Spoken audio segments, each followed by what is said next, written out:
The Ritual Chamber, a dark, speculative initiation tale where knowledge is sacred, secrecy is ceremonial, and immortality demands a price few are willing to name.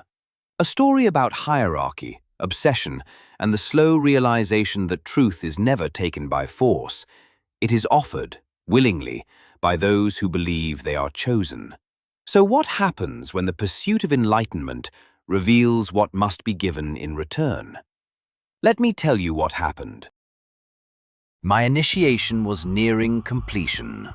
The process of finalizing my seal into the mysteries of the ages was about to commence. While approaching the inner ritual chambers, we displayed similar matching garbs. They were opulent regalia. Every detail was handcrafted, patterned, and polished with distinction and elegance. From the platinum buttons to thick stitching, all the way down to the fitting, all perfectly tailored to rank and degree, specification. Every piece of the uniform was in order, meeting the standards and expectations of the elders who commanded our society. My honor and distinction, ribbons and medals, were pinned together at a straight and level angle. Plenty and abundant were my achievements that warranted remark via a pin, badge, or special colored ribbon, suited to the task of the degree. No member could reach the inner ritual chambers without having performed high honors. Our elegant dress code mirrored the opulent environment. With sophistication, everything you could see had a meaning driving its purpose. We walked down the hallway towards the inner ritual chambers. Access was only granted to distinct initiates of higher levels, who showed their worth via special tasks asked of us by high-level elders to perform in solitude. I kept my steps steady and measured. Synchronization had a purpose. Our heavy black steel-toed boots echoed throughout the foray as they struck the solid stone floor. The sound did not merely travel. It announced. It repeated. It reminded. Thick, dark maroon curtains hung from the walls, extending the entire length of the corridor. From the gray stone floor, the whole castle was made of, to the top corners of the ceiling, the silk fuzz drapery stretched smooth. Soft candles with a dim flicker lit the passage. Hanging from the ceiling were hand-carved mammoth ivory chandeliers, decorative, medieval-like, with large branches illuminating our march. Upon first entering the hallways leading to the chamber, we walked under a high arch. Two large round pillars on either side held up the solid gold arch. Carved into the marble pillars were symbols of our ancient society. From top to bottom, our graven insignia. Perched atop separate pillars were obsidian statues of Greek and Roman gods, also Nephilim and King Solomon. These ancient and original gods were positioned to signal a message for all low-level initiates, a gentle warning of no return. Ever so carefully positioned, the gods had their hand held in secretive sign language positions, specific to our society. These signs and symbols had the purpose of telling stories and giving final warnings to those who entered. All the way can never go back without eternal retribution.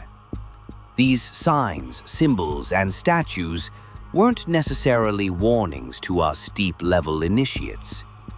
They were historical marks of memorabilia, realizations, and nostalgic significance, and told the story of how the path originally formed the ancient quest from the beginning of our time. Once the early initiates first took the first steps down this path of unlocking true knowledge of immortality, they knew there was no turning back. The warning is not a warning that threatened us. The warnings were relic symbols of the flame ignited by the first spark of the desire to know more than is currently known. The warning was a distinct symbol that sparked alive the mystery of all mysteries. We know we cannot go back, not because of threats to our life, but a cautionary reminder of how big the flame of desire to know more may grow. Upon beginning to know, we always want to know more. Once at the edge of all that is currently known, the hunger and thirst to know more becomes so great that you'll want and need to do more than is required. Low-level initiates take longer strides in the desire to speed up the process of uncovering all that can be uncovered, which is what the true warning warned us about. I told myself, as I always did, that the actual reward was the journey.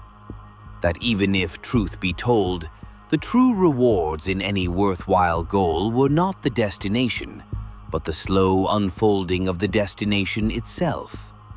Since we are technically already eternal creatures, we will always be back in a body to continue contributing to the quest, in ever-unfolding and increasingly unique additions to the forming capstone, to the top of the pyramid of all-knowing.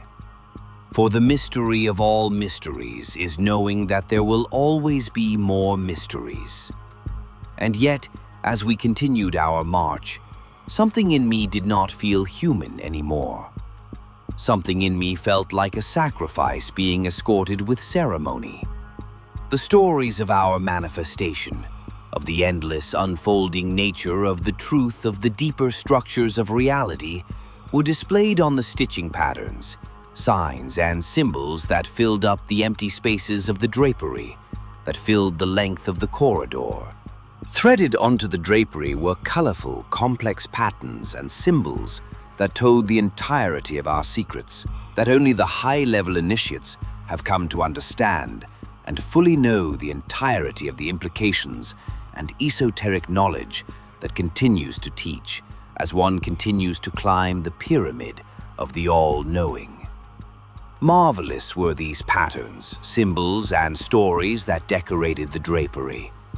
Bright colors of spirals and swirls, dragons and treasure chests, hooded men on a mysterious journey to achieve immortality. Deep were these stories, old and ancient. Most of these stories had many variations that were paraded in the public eye. Most of these stories, which we released to the masses, were believed to be fiction. We technically didn't say they weren't fiction.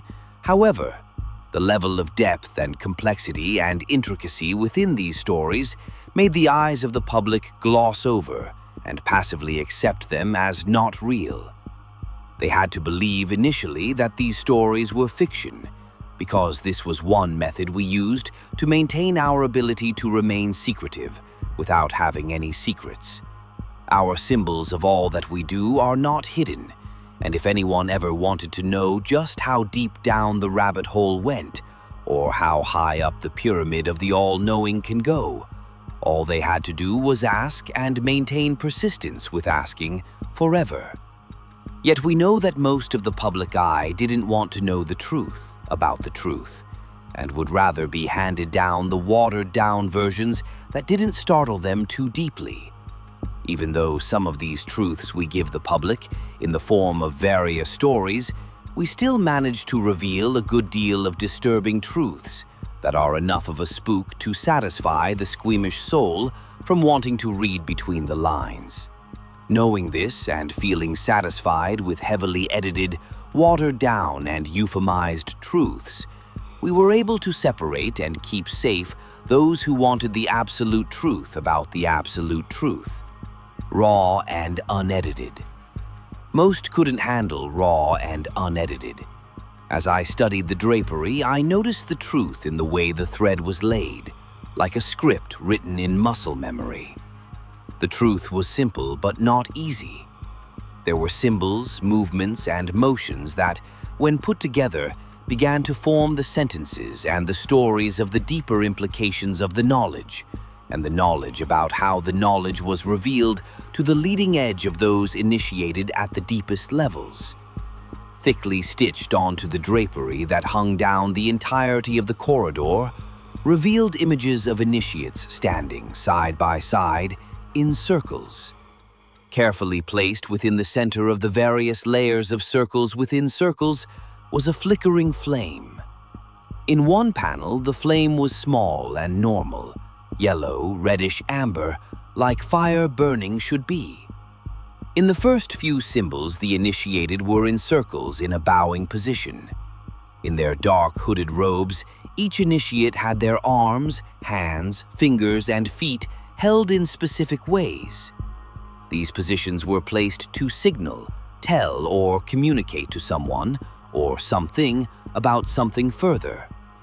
And then my eyes found the panel that was harder to look at. Another panel, embedded in the drapery, was several small children dancing around a steaming kettle. In a circle closest to the kettle showed the sacred pot spitting out an even brighter flame, glowing and pulsating from within. It should have read like an allegory. It should have read like a myth. But it didn't. Because of the way the stitchwork captured movement, the children weren't simply dancing, but being drawn into the flame. Like the steam wasn't simply rising, but reaching. As the representation of the holy ritual continued to escalate in the threaded drapery, the next several steps had the highest level initiate elders standing in a circle around the small children, heads bowed, hoods pulled over their heads, masks snugly placed, concealing identity and expressions. A leading initiate was shown performing ritualistic steps, dancing the dance of the ritual between the circle of the dancing children and the circle of the elder initiates. Swinging at the end of the magic rod was a spherical metal chalice. This sacred chalice had just as much decoration and detail as any other object commissioned into the society. From the steaming chalice hung a metallic serpent, eyes glowing ruby red as if on fire from the steam percolating from the chalice. Thick, metallic, shiny chain links connected the chalice to the serpent. The steam swirled in motions that matched the swinging nature of the leader, controlling the chanting and the performance of the ritual. As the ritual moved forward, the sequential series of symbols altered slightly. One sign moved, one after the other, and communicated something different with each alteration. And then, as though the thread itself refused to look away, the velvet display began to show fewer and fewer children as the ritual progressed in depth. As each child disappeared from the velvet curtain, the central flame rising from the center of the large metal kettle continued to grow larger. With the disappearance of each child, the flame of knowledge grew towards the sky. I felt tightening behind my ribs, as if my body recognized a truth my mind wasn't ready to own. We were taught to admire the elegance, the order, the perfection. We were taught that everything always meant something. Yet here, in thread and color, the meaning looked too much like payment. As the children disappeared one by one, and the sacred flame of revelation grew, each hooded, masked man performed a sort of involved dance. A symbolic dance, telling the story and communicating proper incantations, synchronized to the dancing motions of the leading initiate, who continued to gently sway the steaming chalice in counterclockwise motions. What all these series of symbols and motions meant was only known to the deepest level initiates. And yet, I knew enough to understand this corridor wasn't merely decorated, it was confessing. At last, the final panel, located at the end of the corridor, hanging just above the bright golden door that led to the inner ritual chamber, displayed what appeared to be a serpent of steam rising from the ashes of the now bright and pulsating, glowing kettle. There were no children in this final threaded panel.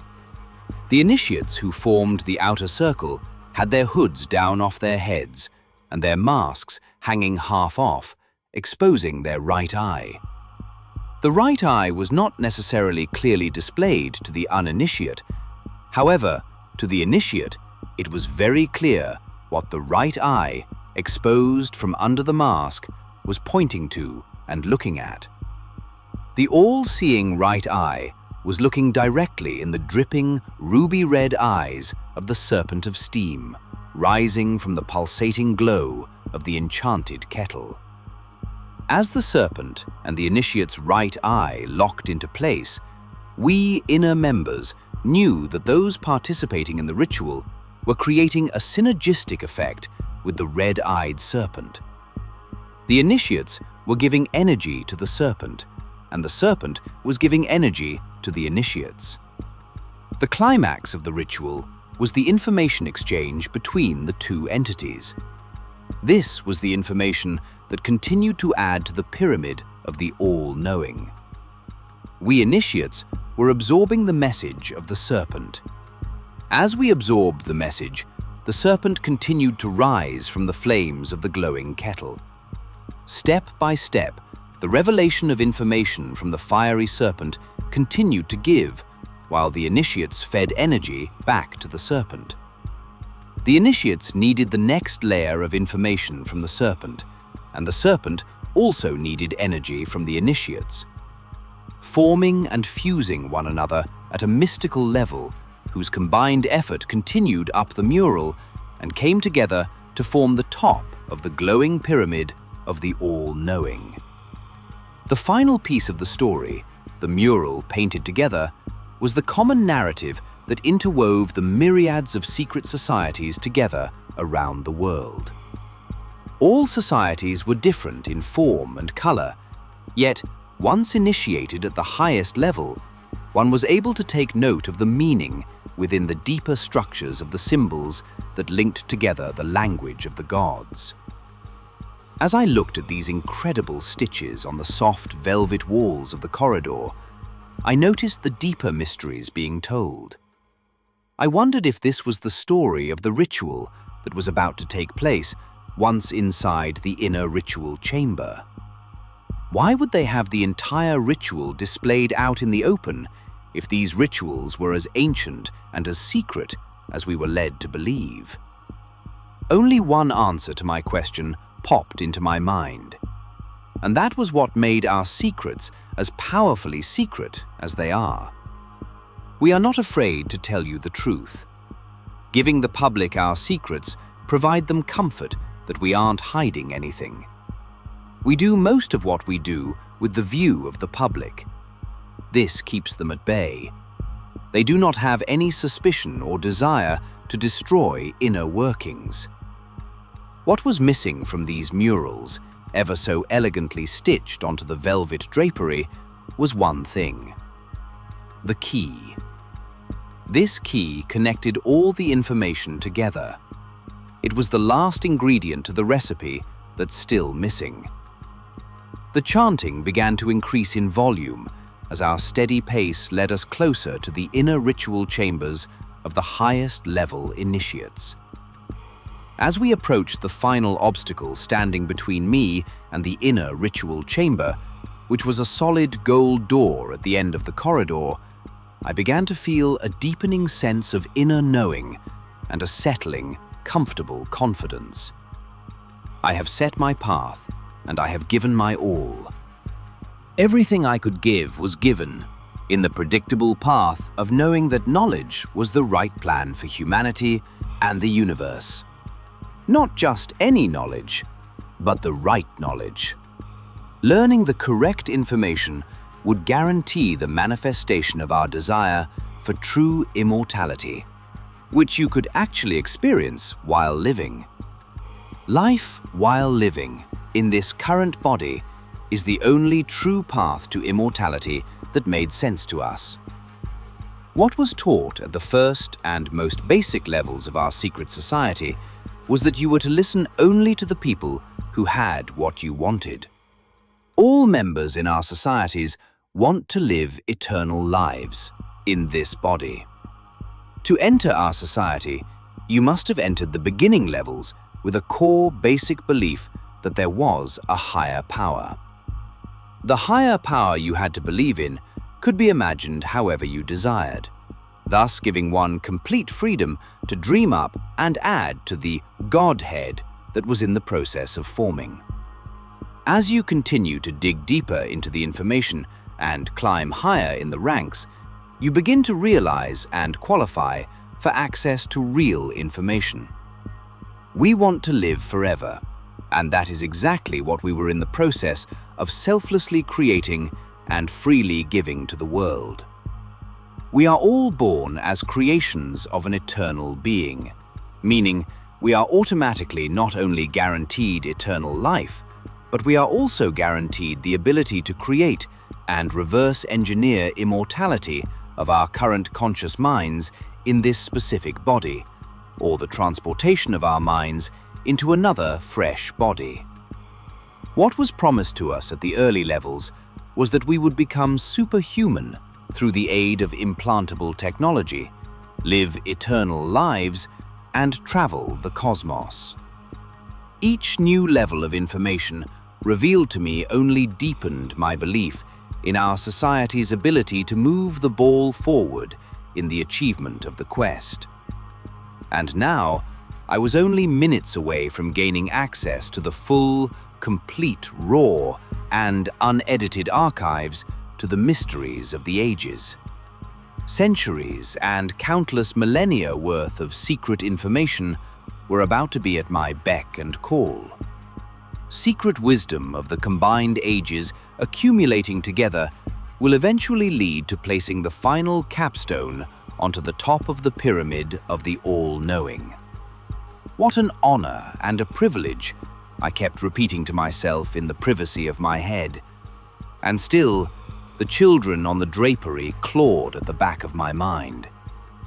Two gentlemen in the exact same uniform as the rest of us, with slightly different honoring ribbons, pins, and medals, stand at attention on either side of the large, shimmering golden door, barring entry between the corridor and the inner ritual chamber.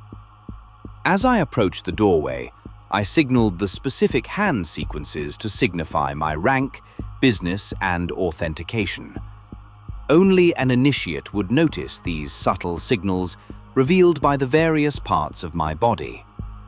My specific symbol involved certain motions of my hands, with certain fingers held in a certain way, with a specific foot motion as my head and eyes quickly twitched, signaling the final motion of authentication and high-level initiation.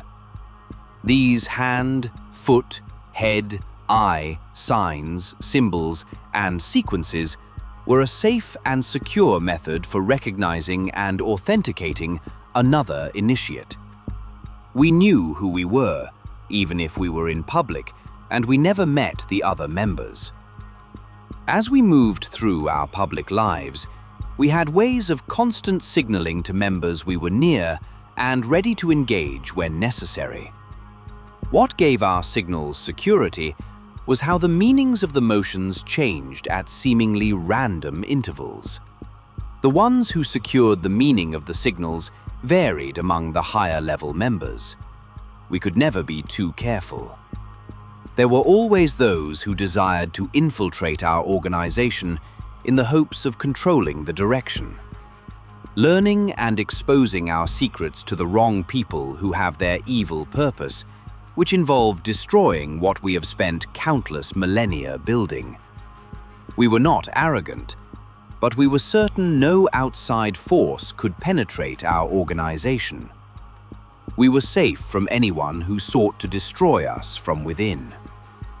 Both the doorman and I were mutually satisfied with each other's signaling. The other doorman handed me a nicely folded robe made of fine material, thick and quite soft. It had a hood and an elegant mask suitable for the situation. At the same time, one doorman grabbed the handle of one side of the door and the other grabbed the adjacent side and proceeded to open the door in unison. As the chamber doors opened, a faint, mist-like vapor latched onto my sense of smell. It was the ancient scent used in rituals since the beginning, a smell I had not yet had the privilege of experiencing up until this moment.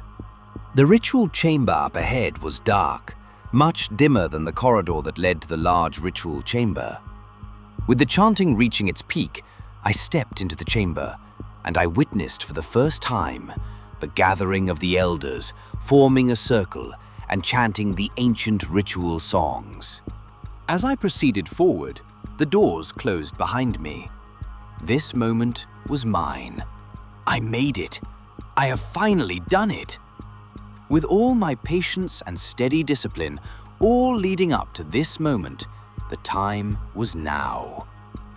I took a deep breath and enjoyed the smell of the burning incense radiating from the steam chalice, slowly swinging around in counterclockwise motions in a carefully sequential patterned circle. Everything always meant something. This was the power of our secrecy that kept our secrets safe as long as they have. Every wink, every motion, every scent, and every shade of color had a different combined meaning that formed together the secret symbols and communications of the initiated. The Grand High Master, leading the ritual, glanced up and signaled me to join the circle of deep chanting. I changed into the dark red robe, donned my hood, secured my mask. I stepped forward to close the gap.